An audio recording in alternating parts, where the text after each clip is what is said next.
Hi everybody, this is Kathy. Welcome back. And today I want to go over this video here, going to Betty to the courthouse. And this is on August 27th, 2025. This is the third time that they've gone to the courthouse for a temporary restraining order. And this is on Wednesday the 27th. And this is the day that they got the temporary restraining order. Now, a temporary restraining order only just gives you some type of protection until you can go to court, usually in a week or 10 days or something like that. But it gives you a little bit of protection until you can get to court. It gives you a little bit of time to get your case and your case against BJ together. And it gives, BJ is notified, and it gives her a chance to get her evidence together to defend herself from the accusation. So it gives each other a little bit of time. There's a little bit of protection. Usually, I've never heard anybody walking out without one, because it really is not proof or guilt against BJ. It's not a victory. It's just an order just don't have any contact until we can go to court and straighten this all out and settle it and have a judge make a decision whether it's going to be permanent or not. And permanent usually is like a year or 2 years or whatever. It's not lifetime. But anyway, so they're going to get that. This is the third time. And as Eric even admitted, they give out the temporary ones, they give them out like candy, in his words. And he blames the judge and the court system 2 days in a row for not knowing how to do their job.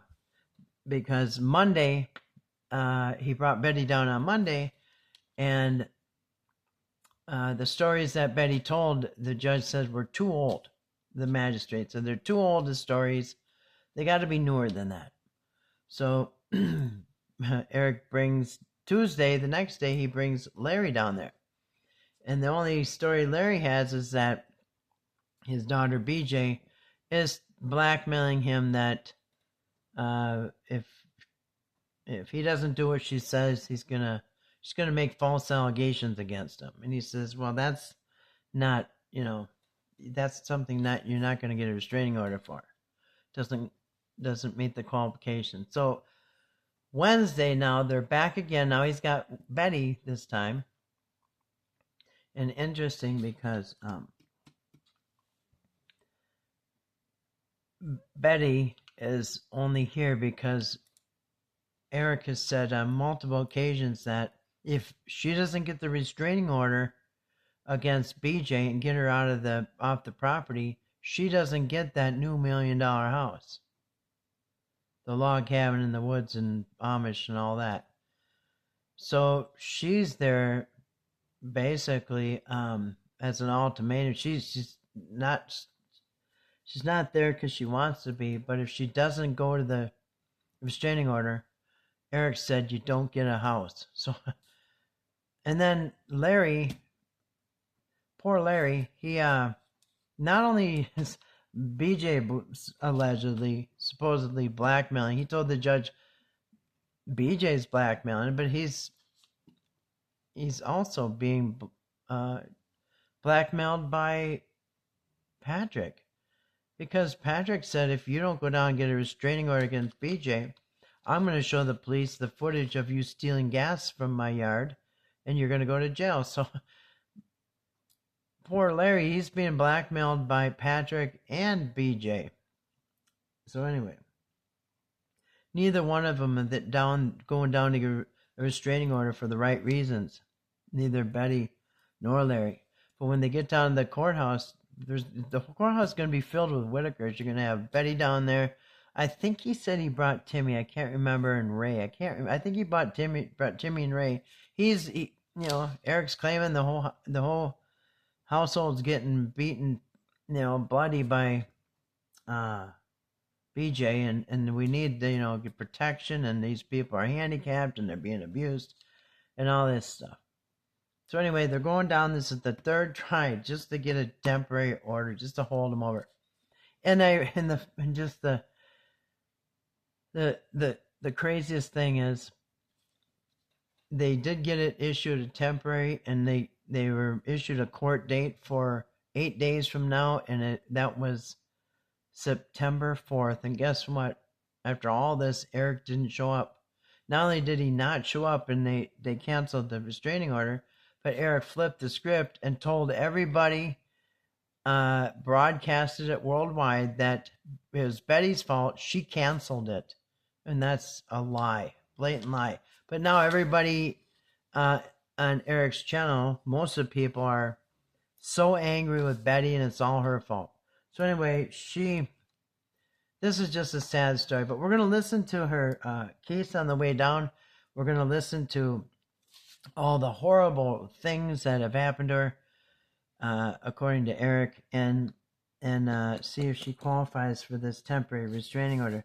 Now, the judge in these restraining order cases, he's used to seeing people coming in, and in this case, it's a woman, okay? So Betty's going to come in, and normally when he sees a woman come in to get a restraining order, it's usually against her husband or boyfriend or something like that. Maybe some random stalker, but usually it's domestic. And women come in and they've been beaten and assaulted and, God knows what, the horrible things they've been through. They've been stabbed and slapped and choked and all this other threats, all these things that people get a restraining order for.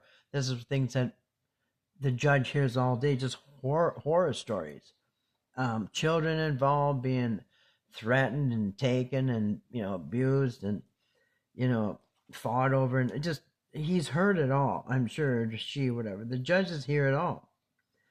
People are getting harassed constantly. People, the stalker driving by their house or they stalking and harass them and at work. And so, it can just be, you imagine what the judges have heard. Just horrible domestic violence stories. So anyway, here they're on their way down there.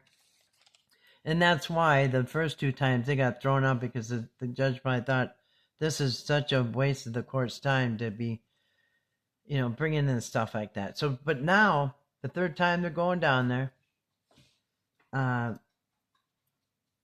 going to get the restraining order because Eric's going to really pour on the story thick. So we're going to write down all Betty's points that they've come up with, and see how bad this really is. Okay. So, poor Betty. Go ahead, Betty. Tell us all the things that Eric has, told you to say. So. All right. So we are on our way to get a order of protection. By the way, they've already gone over all this because they went over. The judge told them all the reasons each day why they're not getting it. So now that he thinks they've got a slam dunk case here. So. And remember, this is not going to be, just because she got the order today doesn't mean anybody's guilty of anything. They haven't proved anything yet. But anyway, go ahead. Protection for Betty with BJ. Mm-hmm. So how long has BJ been living there, Betty? Huh? How long has BJ been living there? Oh, yeah, you asked me. I don't know what yours came up early. It's been a long time. Yeah, it's been a long time. And how did she end up there? Larry went and picked her up. Larry went and picked her up. And it was supposed to be temporary, right? Yeah. He originally told you it wasn't going to be for that long? That's what he told me. It ain't be that long. I'm first on the phone right there. Now, was she on drugs when she came up? Yeah. She was already on drugs. She was always on drugs. Always on drugs. And then, you've told her to get out of there before, right? Yeah. You didn't want her up there to begin with. I up there, first and beginning. How many times have you told her to leave? I told her twice to leave. And did she do it? No. She didn't even listen to you. She didn't listen to me. Did you tell Larry that she needed to leave? Larry told her to leave. She did. Okay, there's their first thing, okay? Years ago, BJ asked if she could move move on the property. And even though she's been on drugs the whole time, they said, yes, you can move on the property. She's been there a long time. And over the years, they've asked her to leave a few times. All right, that's the first one. And then you was telling me about before, she went to hit you, or she did hit you, and the dog got a hold of her. Your dog got be a friend. You said, Daddy, don't be my friend. Not all. Okay, so the second time, all right, one time now when you prepare for the restraining order, you're supposed to like write down dates, or if you don't know close enough, you're supposed to be writing down when this happened.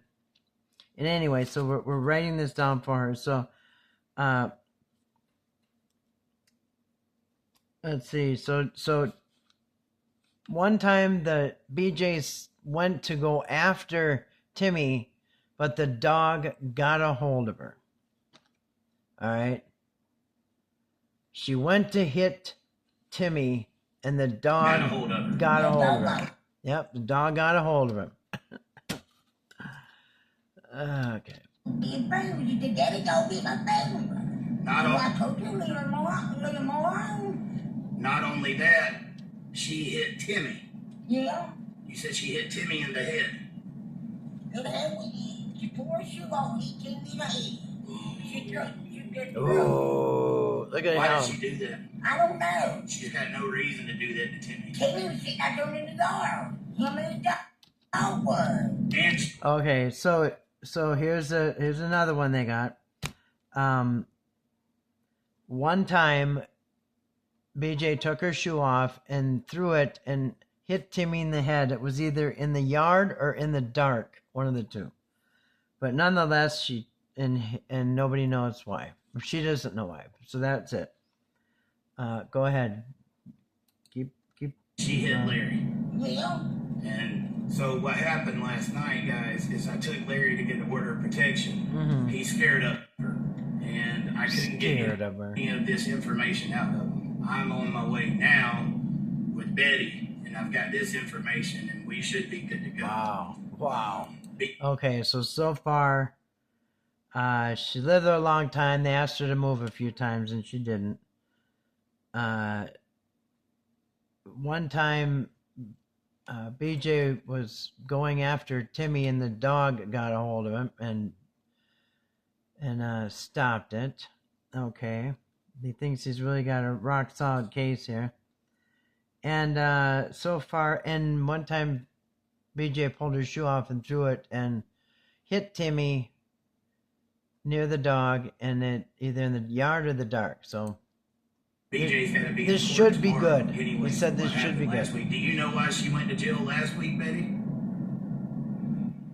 I heard it was for something like stealing copper, or like she was doing some type of scam with copper. She's selling copper for somebody. What's the claim? I don't know who. What's the claim? She's selling copper for somebody, and that's what they call her. Well, and you've told her to leave. You don't want her there. And then she takes your phone and locks it up in her camper. Yes. How do you end up getting it back? We don't get back till next morning, so she get up. Okay, do you got that? Does it sound like domestic violence? BJ sometimes takes the phone into her camper at night and doesn't give it back till the morning. All right, got that? Doesn't sound like domestic assault or abuse or anything, but okay. Sometimes she takes the phone. And you know, Eric, you've made tens of thousands of dollars off this family. You could just squeeze out $30 and go buy him a house phone with 2 receivers. And this you could check this one off. But you're just trying to grasp at things. And so buying a phone with 2 receivers, that's undoable. But okay, go ahead. So they got BJ sometimes has a phone and doesn't give it back until the morning. And then how often does BJ come in there asking you for money? Oh, several times. Several times. Yeah. How many? And she gets your money, right? Yep, she gets it. What does she do? She just keeps begging you for it? Keep begging, keep begging, keep begging. Larry's money. Will she not let you go to sleep? No. She wakes you up in the middle of the night too, right? Yeah, she wakes me up in the middle of the night telling me what's going on with her daddy. Now, is her boyfriend the same way? No, her boyfriend ain't the same way. He don't come over one night. He don't come over wake nobody up. Okay, Okay. You got that? Because I'm writing this down. Betty, I'm writing this down for you, okay? So you hand it to the judge. So, next we have, she begs for money and begs and begs. Okay. And also, sometimes she wakes Betty up in the middle of the night, but her boyfriend doesn't. All right, got it. All right, what else you got there? Go ahead. Quite the case you're building here, Eric. Good job. he doesn't mess with you, but he's on the same stuff. Yeah. Yeah. All right, yeah. I got you. She's never messed with Lorraine, though. No. Okay, so that blows your theory about the bee sting being some kind of abuse. But I'm sure you'll keep mentioning pretty much everybody else. Everybody else. Mm-hmm. And you want her gone. I want her gone. You want her gone. Because she won't get the house if she's not gone. So she's doing whatever she takes. Because listen, this is her second shot at a home, okay? Because the first time, we know what happened the first time. We don't have to dredge that all up. But the first house they almost got, unfortunately it didn't happen. So this is Betty's second shot at getting this home. Okay, she can't get it unless she gets the restraining order. So, of course, she wants her gone till they get that house. I mean, the number one things that people have been asking about Betty. Listen to this. They've said they're afraid that if we get that new home, that y'all are going to let BJ move up in there. Do you have any plans in letting BJ move in your new house? No. Here's going to be the thing, and I talked to Betty about this earlier, guys. Mm-hmm. We're going to get a contract that says when we do this home that BJ is not allowed in there if we do that home. And that's going to be to protect Betty. Betty's already told her that she wants her gone and she won't leave. And okay. And so if you build this $1 million home and you catch BJ there, what are you going to do? Put it on a flatbed and drive it out of there? What are you going to do? If you find out BJ's living in the house, the new house, that I don't think anybody ever had any intention of building for this family. But go ahead.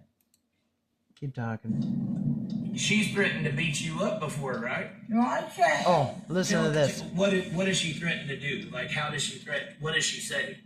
She said, "Y'all get in the money, y'all gonna beat you up." I said, "Well, go ahead, then you can."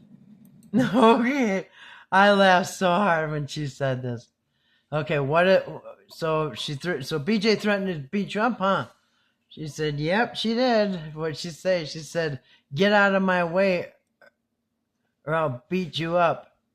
And Betty said back, "Well, go ahead if you think you can." So actually, I think they just canceled each other out because BJ threatened her and she threatened BJ back. So yeah, Betty said, "Well, go ahead if you think you can."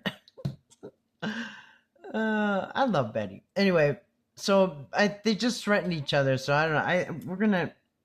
I think we gotta cross that one off. I think that one cancels itself out. But go ahead, Betty. Keep going. How many times has she done that to you? She done that several times. Several times. Yeah. So doesn't sound like a problem. I'm gonna go take care of this, and I got the right person to do it with tonight. Why do you think Larry's not saying anything? Well, I think Larry's afraid of her. I believe. Larry is afraid of her, and then she threatens to say that he raped her. Have you heard them talking about that, Betty? I didn't see. I don't believe he raped her. I didn't think so. No, I got that. I don't believe that he raped her, but from what I've heard is she tells Larry that if he doesn't give her money, she's going to tell the cops that he raped her. Yeah. Have you heard her? I mean, poor Larry's being blackmailed at every angle. Larry's supposedly being blackmailed by BJ.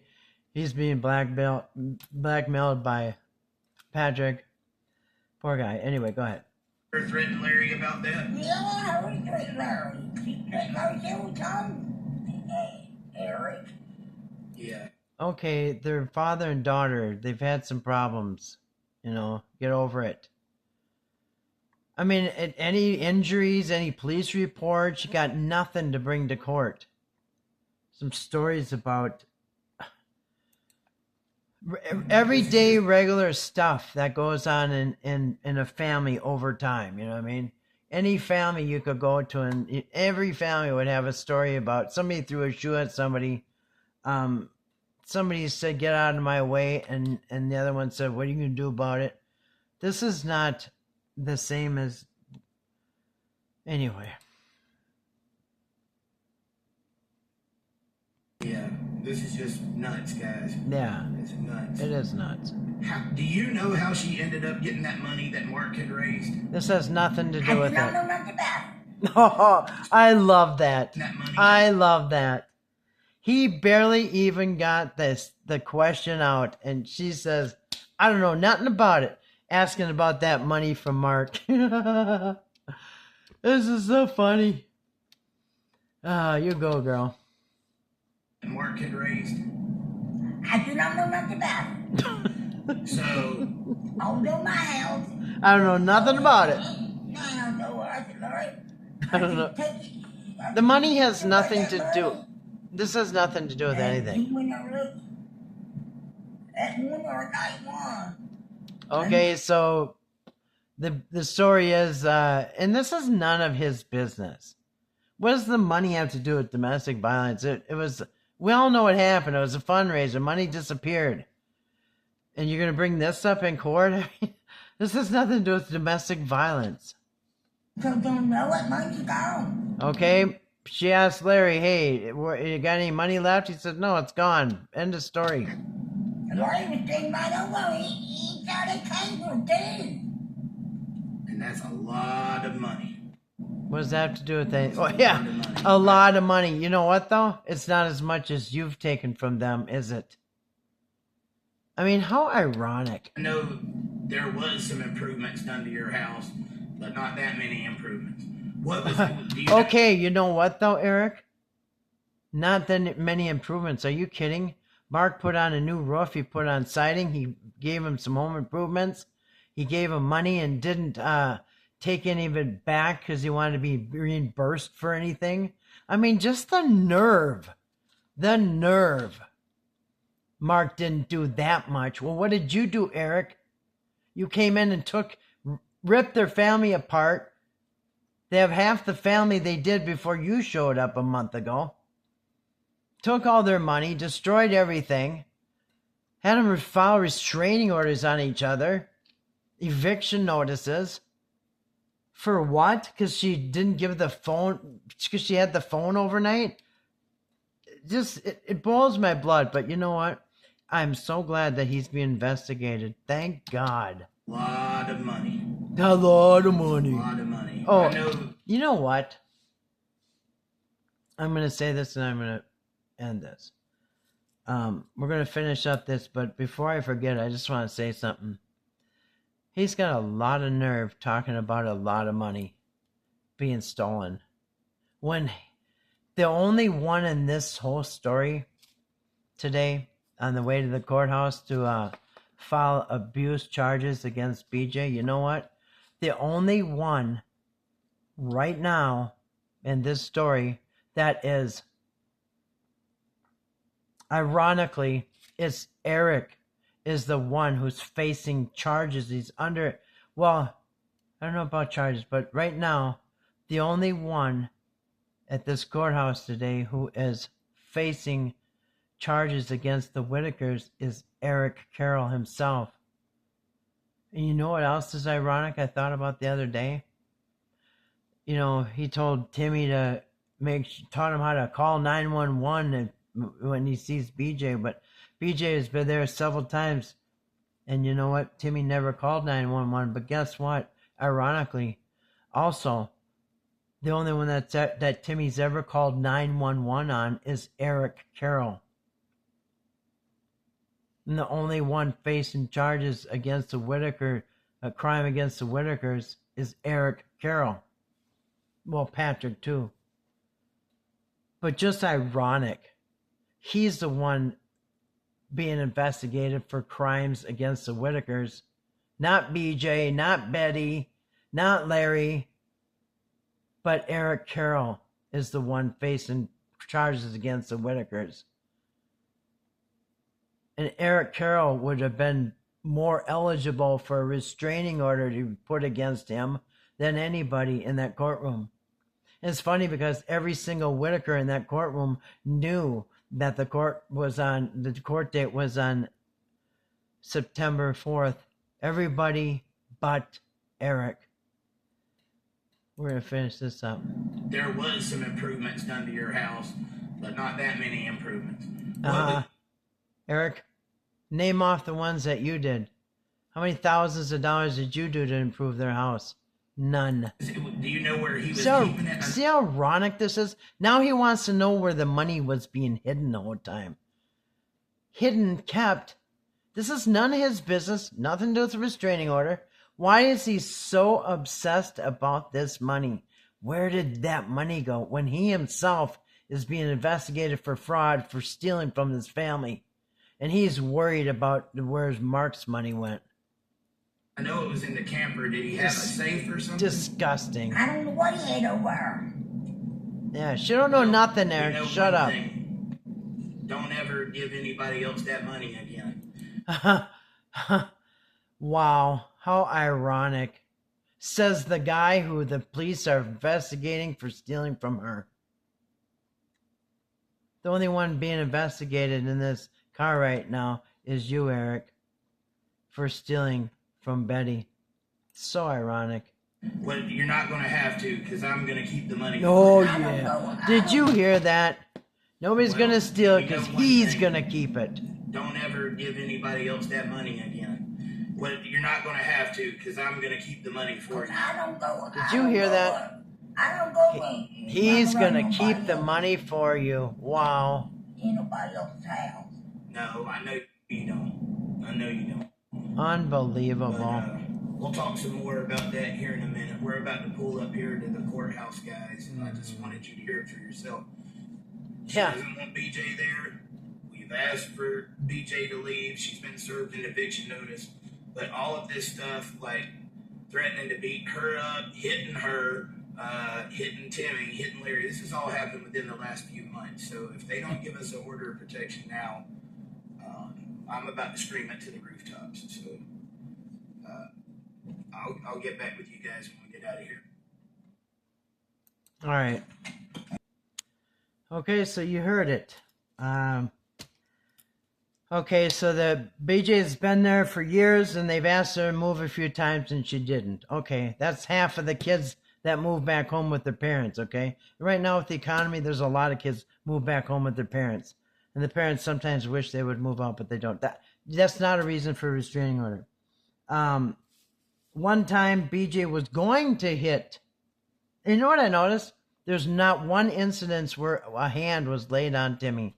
One time she was going to, but the dog got her. The dog, what did she say? The dog got a hold of her. So she was going to one time, but the dog got a hold of her and stopped her. Okay?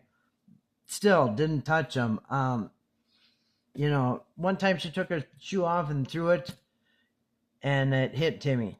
That's probably the worst thing they got. She took the phone overnight in her room, in her camper, and she didn't give it back till the morning.